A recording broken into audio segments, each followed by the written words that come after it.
साथियों, हमारे बीच माननीय राष्ट्रीय महासचिव बहुजन समाज पार्टी माननीय धर्मवीर रसूल जी आ चुके हैं और हम उनका तहे दिल से हार्दिक अभिनंदन करते हैं और स्वागत करते हैं।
सर्वप्रथम मैं बाबा साहब के चरणों में अपने श्रद्धा के सुमन अर्पित करता हूं और माननीय मंत्री जी का यहाँ मेरे वार्ड को समय देने, अपना कीमती अमूल्य समय देने के लिए मैं उनका बहुत बहुत धन्यवाद करता हूं और शुक्रिया करता हूं मेरे विजय भाई जो वकील साहब हैं उनका और सूर्यभान जी का कि उन्होंने मंत्री जी को यहाँ लाने में मेरा बहुत सहयोग करा। यहाँ पर कुछ भी कहना ऐसा होगा जैसे सूरज को दिया दिखाना।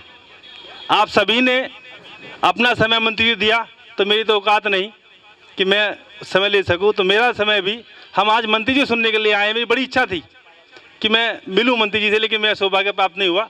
लेकिन ऐसा सौभाग्य सर्वजन समाज में जन्मे सभी संतों, गुरुओं, महापुरुषों के साथ साथ महात्मा ज्योतिराव फूले, छत्रपति साहू जी महाराज, नारायण गुरु, बिरसा मुंडा,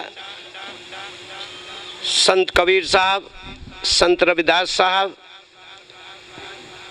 भारतीय संविधान के निर्माता, भारत रत्न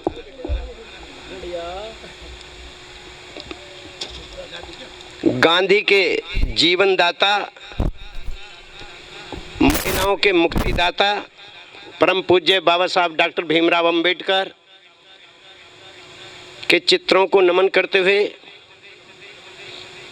हमारे मसीहा बामसेफ DS4 BSP के संस्थापक मान्यवर कांशीराम साहब और बहुजन समाज पार्टी की राष्ट्रीय अध्यक्ष, उत्तर प्रदेश में 4 बार मुख्यमंत्री रहीं, लोकसभा, राज्यसभा, उत्तर प्रदेश विधानसभा, विधान परिषद सभी सदनों की सम्मानित सदस्य रहीं। आदरणीय बहन कुमारी मायावती जी को अपना आदर्श नेता मानते हुए साहब डॉक्टर अम्बेडकर पार्क में इकट्ठा हुए सभी सम्मानित बुजुर्गण, सम्मानित महिलाएं और हमारे बीच में मंच पर बैठे हुए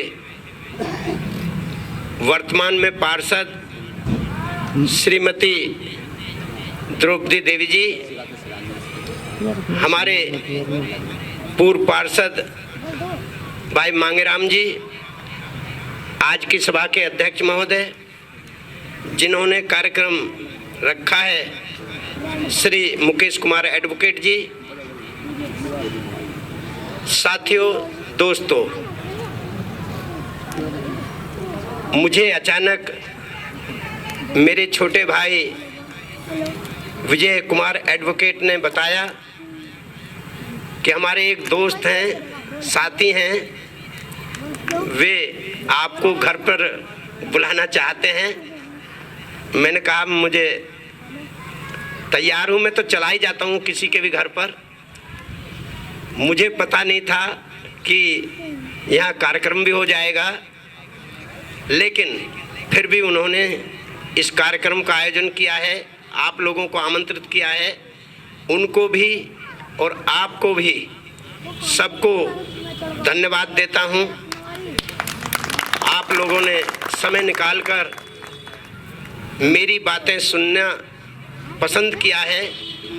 अब यहाँ पर अधिकतर चेहरे मैं जानता हूँ, नाम से भी जानता हूँ, कुछ नाम लिए और कुछ रह गए, तो शायद जिनके रह जाएंगे वो समझेंगे कि हमें भूल गए, पराये हो गए चाहे कमल सिंह जी हैं, चाहे राज सिंह जी हैं, चाहे कोई भी हैं, लेकिन सबका सम्मान करते हुए आप सब लोग कहीं ना कहीं से आपके अंदर महापुरुषों का मिशन घूम रहा है। आप लोग उस मिशन को आगे बढ़ाना चाहते हैं जो 1848 से महात्मा ज्योतिराव फूले ने शुरू किया, 1890 तक उन्होंने चलाया। उसके बाद छत्रपति साहू जी महाराज ने 1922 तक चलाया। उसके बाद बाबा साहब डॉक्टर अम्बेडकर ने 1956 तक चलाया और उनके बाद मान्यवर कांशीराम साहब ने 2006 तक उस मिशन को आगे बढ़ाया और आज उसी मिशन को आदरणीय बहन कुमारी मायावती जी आगे बढ़ा रही हैं। और मान्यवर कांशीराम साहब ने जो बात कही थी कि हमारा MLA MP बने ना बने, सरकार बने ना बने, लेकिन हमारा महापुरुषों का मिशन चलता रहना चाहिए। अगर मिशन चलता रहा तो एक दिन MLA MP बनेंगे, सरकार भी बनेगी, और यदि मिशन रुक गया तो फिर सरकार बन भी जाए तो उसका कोई लाभ मिलने वाला नहीं है, क्योंकि मिशन जो होता है वो एक त्याग का होता है, कुर्बानी का होता है। और उसके लिए आप लोग सब जानते हैं, मिशन को जानते हैं, बाबा साहब को मानते हैं।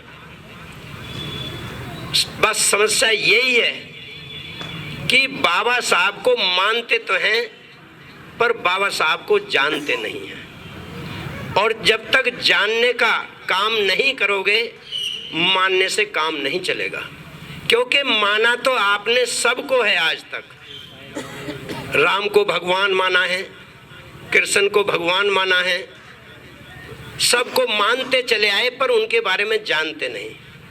अगर जान जाओगे तो फिर उनको आप भगवान नहीं मानोगे, फिर बाबा साहब डॉक्टर अम्बेडकर को आप अपना मसीहा स्वीकार करोगे। आपके यहाँ जितनी भी रामायण हैं उन सबको उठाकर पढ़ो। अगर तुम्हें कहीं भी राम के नाम के आगे भगवान मिल जाए तो मुझे बता देना। हर रामायण में आपको जो मिलेगा वो राजा राम मिलेगा, भगवान राम नहीं मिलेगा, राजा राम मिलेगा। और राजा राम के ही राज में मनुस्मृति का निर्माण हुआ और मनुस्मृति में जो लिखा गया, शास्त्र और शास्त्र वर्जते शूद्रा, यानी शास्त्र पढ़ने का अधिकार और शस्त्र चलाने का अधिकार शूद्रों को नहीं है। तो जहां आपको पढ़ने पर बैन लगा दिया गया, अगर पढ़ने की कोशिश करें तो जीभ काट लो, अगर सुनने की कोशिश करें तो कान में शीशा पिघला करके डाल दो। तो जिसने पढ़ने नहीं दिया वो कैसे भगवान हो सकता है? आप जानते नहीं हैं इसलिए आप लोग मानते हैं। क्यों मानते हैं? क्योंकि हमारे दादा परदादा पूर्वज बुजुर्ग सब मानते चले आए, सबने माना ही माना। वो तो अज्ञान थे, उनको ज्ञान नहीं था इसलिए उन्होंने माना। अब आप तो सब पढ़ लिख गए हो, कोई कम पढ़ा लिखा है, कोई ज्यादा पढ़ा लिखा है। और जब पढ़ लिख गए हो तो फिर आपको ये देखना है कि हमारा उद्धार कैसे हुआ, हम यहाँ तक कैसे पहुंचे। अभी तक आप अंधविश्वास के जाल में फंसे हुए हैं। उस अंधविश्वास को जब तक तोड़ोगे नहीं, उसको खत्म नहीं करोगे, तब तक तुम्हारा भला होने वाला नहीं है। अंधविश्वास ही एक ऐसी जड़ है जो आपके पतन का कारण है। इस देश के अंदर अंधविश्वास के कारण हजारों साल इन भगवानों के नाम पर आपका शोषण हुआ है। और भगवान कहीं मंदिर में नहीं बैठा है, भगवान आपके घर में बैठा है, ढूंढो मिल जाएगा। भगवान दो शब्दों से मिलकर बना है। वैसे तो मैं ये बताना चाहता हूं कि जब तक मनुष्य को अक्षर का ज्ञान नहीं था, भगवान शब्द नहीं था। जैसे अक्षर का ज्ञान हुआ, मनुष्य ने अक्षरों को जोड़कर भगवान बना दिया। भय गे वे आने, भय से भूमि, गे से गगन, वैसे वायु, आ से अग्नि, ने से नीर। पृथ्वी जल वायु अग्नि, जहां ये इकट्ठा हो जाते हैं वहीं पर प्राण पैदा हो जाता है। इनमें से एक भी चीज की कमी हो जाए, मनुष्य के अंदर पानी की कमी हो जाए तो तुरंत डॉक्टर कहता है ग्लूकोज चढ़ेगा वरना मर जाएगा। थोड़ी सी गर्मी की कमी हो जाए, पैरों की मालिश करो, सर की मालिश करो, हाथों की मालिश करो, गर्मी पैदा हो जाए। लेकिन हम लोग अंधविश्वास के शिकार हैं। हमने कभी सोचा नहीं कि भगवान है किसने बनाया है। भगवान ने तुमको नहीं बनाया, बल्कि तुमने भगवान को बनाया है। भग धनवान, भग माने माता, वान माने पिता। माता पिता ही हमारे तुम्हारे भगवान है, इसके अलावा दुनिया में और कोई भगवान नहीं है। बाकी सब धोखा ही धोखा है। और हमने कभी अपने जिंदे माँ बाप की सेवा नहीं की। हमने अपनी माँ को गाली दी, अपमान किया। किसी बेटा ने तो अपनी माँ की हत्या कर दी शराब के चक्कर में। शराब को पैसे नहीं दिए, उसने उसकी हत्या कर दी। जिंदी जिसने जन्म दिया है उस पर जुल्म, उस पर अत्याचार। और जो नकली पत्थर की माता बना रखी हैं, धौली माता, पीली माता, काली माता, चंडी माता, अंबा माता, पता नहीं कितने, मैं तो जानता नहीं, पूरे देश में घूमा मैं, जहां भी मिले मुझे अलग अलग माता मिलती हैं। जो है असली माँ पे डंडा जिसने जन्म दिया है और पत्थर की माँ पे लड्डू, तुम्हारा कभी भला होने वाला नहीं है। अरे आपको नौकरी बाबा साहब के द्वारा त्याग करने, संघर्ष करने के बाद आरक्षण से आपको नौकरी मिली, और आपको बारे में क्या ख्याल है?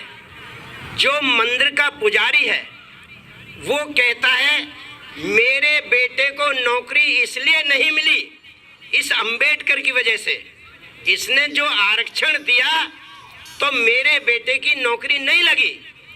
और जब तुम्हारे बेटे की नौकरी लग जाती है तो तुम्हारा बाप वो मंदिर में जाता है और पुजारी से कहता है पुजारी जी आज भगवान ने मेरी सुन ली, आज मेरे बेटे की नौकरी लग गई, मैं भगवान को खुश करने के लिए आया हूं।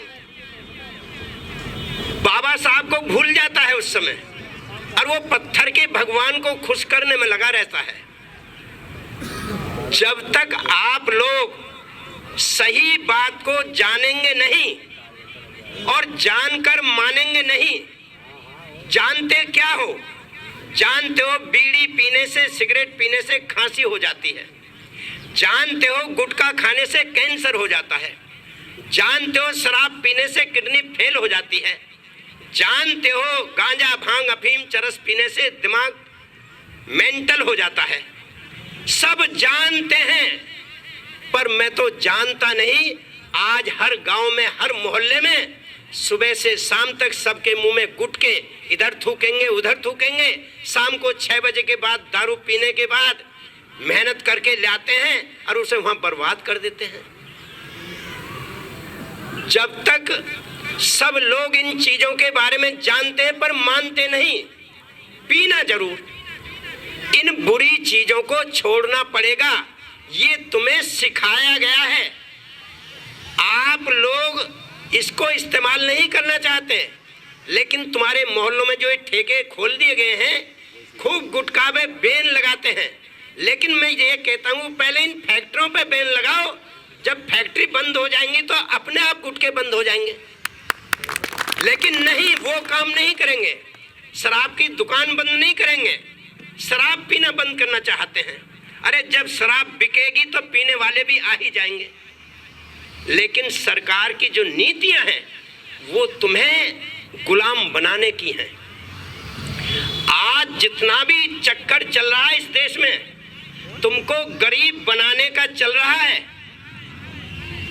आपके पास पैसा हो गया तो आप हवाई जहाज में बैठना शुरू कर दिया, आपने ट्रेन में एसी में बैठना शुरू कर दिया। ये बात उन पूंजीपतियों को पसंद नहीं है। टाटा, बिरला, डालमिया, मोहन, मोदी, मिकिन, धीरूभाई अंबानी, अनिल अंबानी, मुकेश अंबानी, वे तो ये कहते हैं इन हवाई जहाजों में हमारा बैठने का काम था। अब ये बैठने लग गए जो है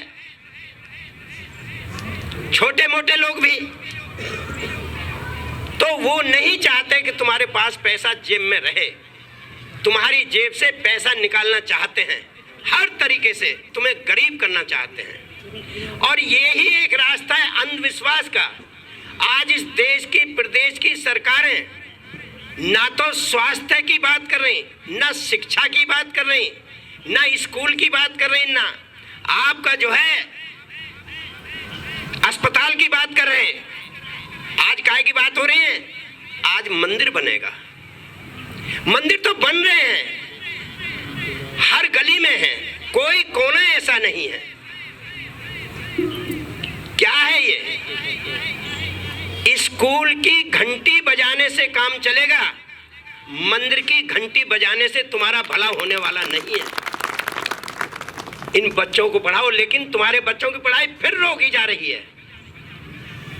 मिड डे मील चला दिया, बच्चों को खाना खिलाएंगे, हाथ में कटोरा दे दिया। स्कूल में जाते हैं बच्चे, मेस की तरफ देखते रहते हैं कब खिचड़ी बने और कब खा के घर चलें। पढ़ाई बंद। ऊपर से कह दिया कि 8वीं तक कोई बच्चा फेल नहीं होगा, तो मास्टरों ने भी सोच लिया जब बच्चा फेल होना ही नहीं है तो पढ़ाने की क्या जरूरत है। वो भी अपना बीड़ी पी के पूरे दिन टाइम पास करके घर चले जाते हैं जो, और 8वीं तक की कोई पढ़ाई नहीं है। और प्राइवेटकरण कर दिया, सरकारी कॉलेज बंद, प्राइवेट कॉलेज अपरंपार, और उनमें चाहिए डोनेशन। MBBS करने के लिए 60 लाख 80 लाख 1 करोड़ तक पहुंच गई बात। कहां से दोगे? अब तुम्हारे बच्चे MBBS नहीं बन पाएंगे, इंजीनियर नहीं बन पाएंगे। अगर आप लोगों ने नहीं सोचा, फिर भी मैं दूसरा रास्ता बताता हूं। आप लोगों से अगर मैं पूछूं तो एक ही जवाब आएगा। मैं ये पूछना चाहता हूं, बताइए आप मालिक बनना चाहते हो या नौकर बनना चाहते हो? मालिक बनना चाहते हैं। यही शब्द आएगा, मुझे मालूम है।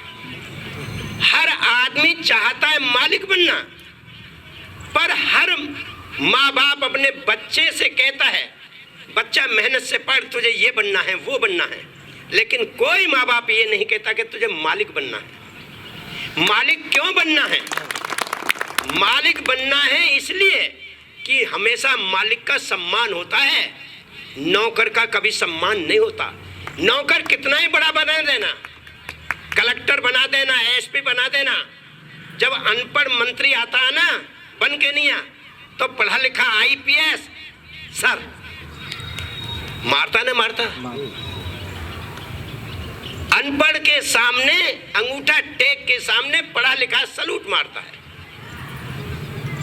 इस संसार में ताकत की बात मानी जाती है, कमजोर की बात नहीं मानी जाती।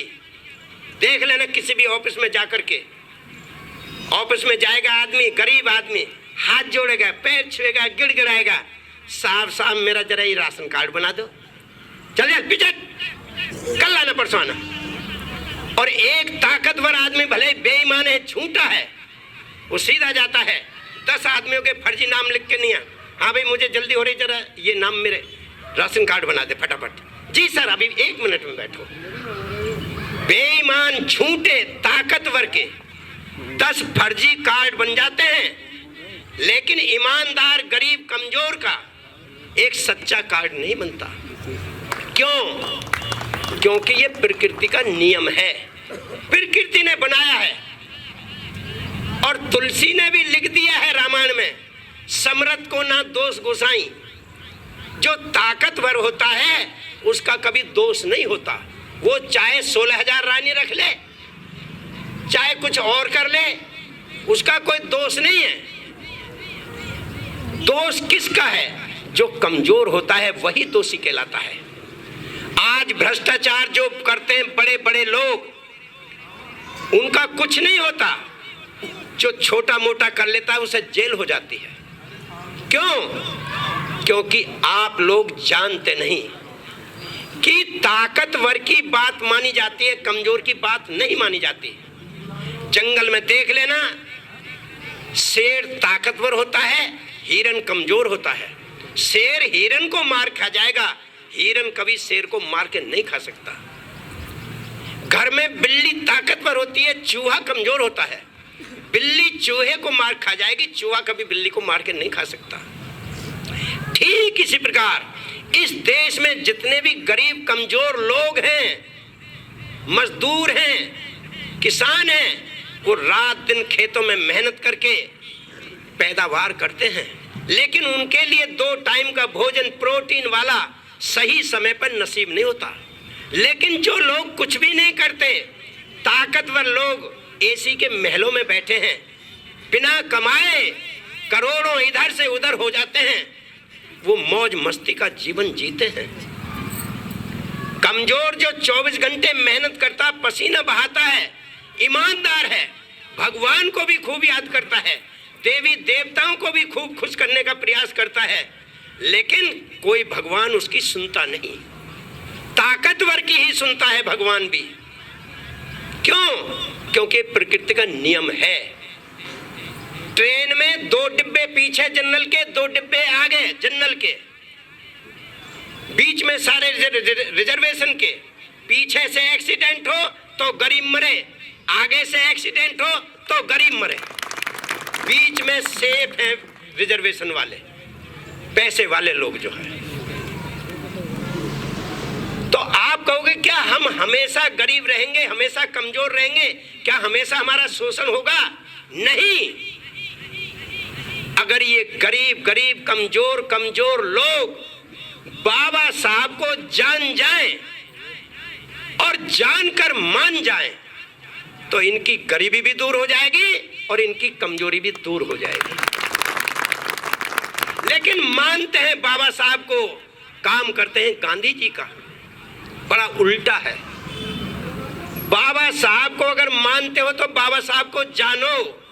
बाबा साहब ने कहा था कि जिनके पास राजनीतिक ताकत होती है वे लोग अयोग्य होकर भी योग्य बन जाते हैं, और जिन लोगों के पास राजनीतिक ताकत नहीं होती वो लोग योग्य होते हुए भी अयोग्य बने रहते हैं।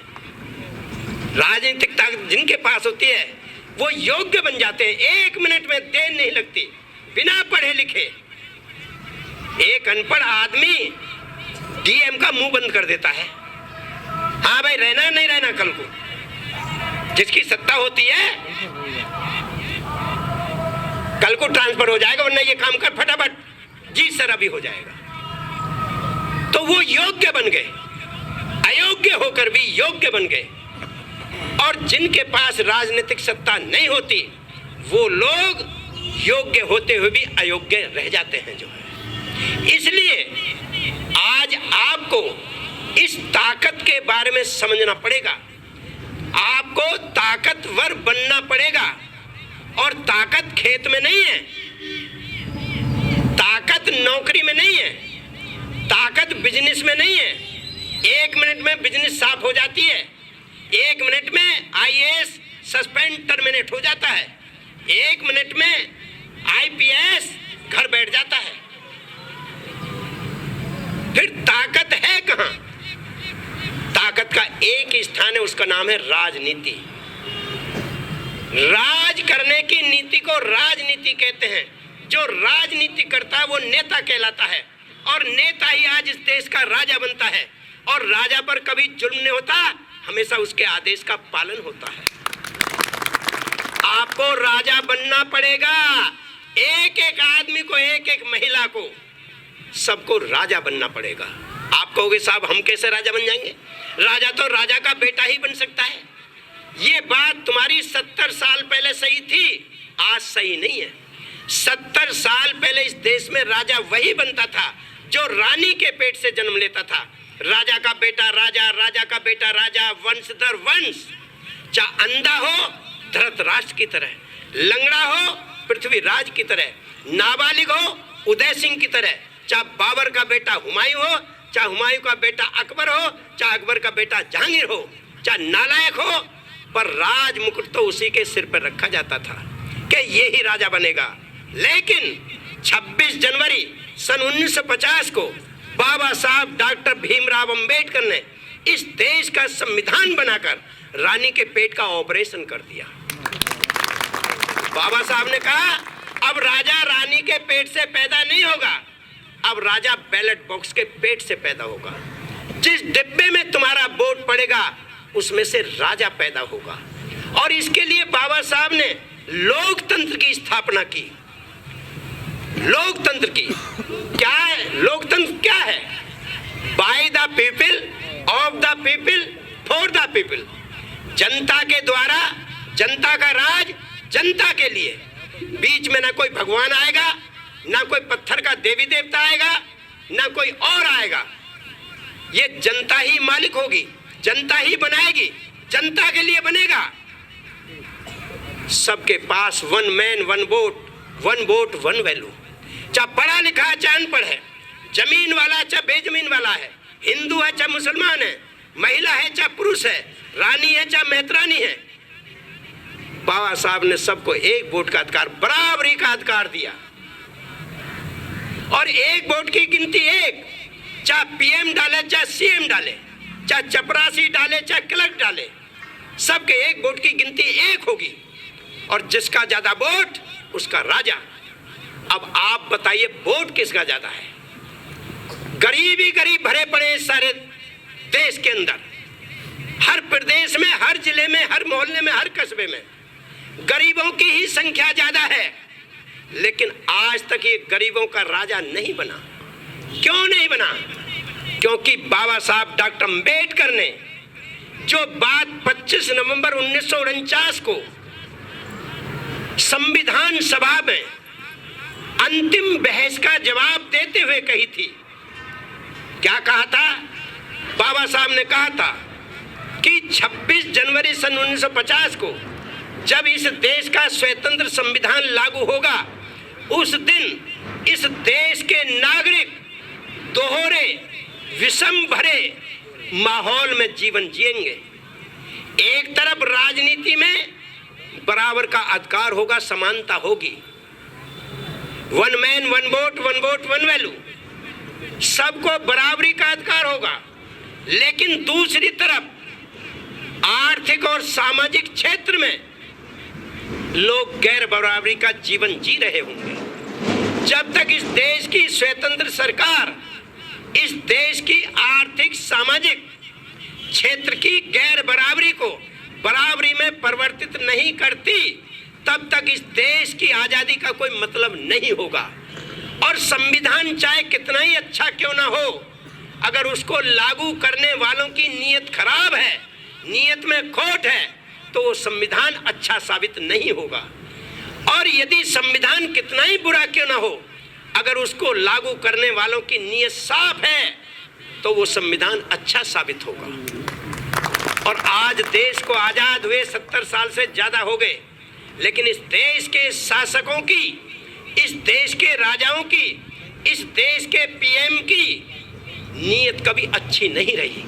उन्होंने कभी सामाजिक और आर्थिक क्षेत्र की गैर बराबरी को बराबरी में परिवर्तन करने का काम नहीं किया। एक तरफ सामाजिक क्षेत्र में जाति के नाम पर एक आदमी का बहुत बड़ा सम्मान हो रहा है, दूसरी तरफ एक आदमी का जाति के नाम पर बहुत बड़ा अपमान हो रहा है। आर्थिक क्षेत्र में एक व्यक्ति मुकेश अंबानी दुनिया का सर्वोच्च धनवान बना हुआ है और दूसरी तरफ एक गरीब कमजोर वो 2 वक्त के भोजन के लिए तरसता फिर रहा है। क्यों? क्योंकि इस देश के जो भी शासक हुए हैं उनकी नीयत में खोट रहा है। वे नहीं चाहते कि इस देश के गरीबों की गरीबी दूर हो। क्यों नहीं चाहते? इसलिए नहीं चाहते कि अगर इन गरीबों के पास पैसा हो गया इकट्ठा तो फिर ये हमारा मुकाबला करेंगे, इनका ध्यान पेट से हट जाएगा और इनका ध्यान यहाँ आ जाएगा। ये कुर्सी की बात शुरू कर देंगे, करनी भी शुरू कर दी ना आपने कुर्सी की बात। ये बात बर्दाश्त नहीं है कि जो लोग हमारे सामने हाथ फैलाते थे आज वो कुर्सी पर बैठने की कैसे हिम्मत कर रहे हैं। वो नहीं चाहते। सब जानते हैं, पीएम जानते हैं कि इस देश की आर्थिक हालत क्या है। उन्हें कोई तरस नहीं आ रहा, क्योंकि वो जानते हैं कि अगर इनको गरीब नहीं बनाया गया तो ये हमारा मुकाबला करके हमारी कुर्सी छीन लेंगे, जो है गरीब गरीब मिल करके। और याद रखना, गरीब का साथ गरीब दे सकता है, अमीर नहीं दे सकता। कमजोर का साथ कमजोर दे सकता है, ताकतवर नहीं दे सकता। और गरीब कमजोर किसी एक जाति में नहीं है, हर समाज में गरीब है। मैंने ऐसे ऐसे गरीब ब्राह्मण देखे, मैं उड़ीसा की तरफ देखता हूँ, बंगाल की तरफ देखता हूँ, खाने तक के लिए परेशानी है। हर समाज में एससी, एसटी, ओबीसी, माइनॉरिटी में तो गरीबों की भरमार है। लेकिन ये गरीब क्यों है? क्योंकि ये जाति के नाम पर एक के ऊपर एक, एक के ऊपर एक बैठा है और सब बैठे हैं, सब कह रहे हैं हम ऊंचे हैं, हम ऊंचे हैं, हम ऊंचे हैं। कोई ये नहीं कह रहा कि मैं नीचा हूं, कोई ये नहीं सोच रहा मेरे सिर पे भी किसी के पैर रखे हैं। सब सोच रहे हैं हमारे पैर किसी के सिर पर रखे हैं। सब ऊंचे बनने के चक्कर में ये रोज आपस में लड़ते रहते हैं। और इनकी लड़ाई का फायदा कौन उठाता है? इस देश के चंद पूंजीपति लोग। इस पेंसिल को 2 हिस्सों में कर दिया। ये 95% गरीब, ये 5% अमीर। ये कौन है? टाटा, बिरला, डालमिया, मोहन, मोदी, मिकिन, अनिल अंबानी, मुकेश अंबानी, नड्डा, अडानी, ये ऐसे 5% परिवार हैं। अगर इनकी संपत्ति एक जगह जोड़ी जाए और पूरे देश के गरीबों की संपत्ति एक जगह जोड़ी जाए तो इन गरीबों की कम निकलेगी, इनकी ज्यादा निकलेगी।